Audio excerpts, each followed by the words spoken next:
Ito yung mga alaga ko. Ito sila. Ito ang Cals.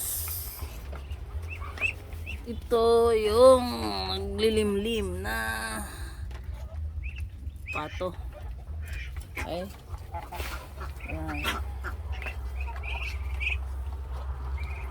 Libangan ko sa hapon.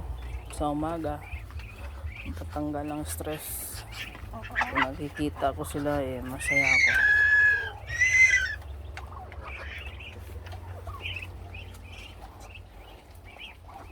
Ito sila klawak yung nila kulungan. Mga bibi. Yung manok. At yung mga 45 days na tamad tumayo pag kumakain.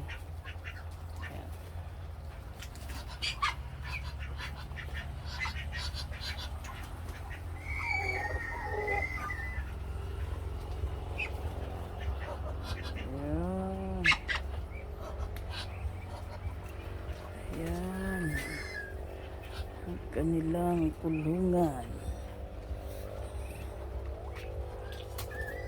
Itlog ng Bisaya. Ito guys.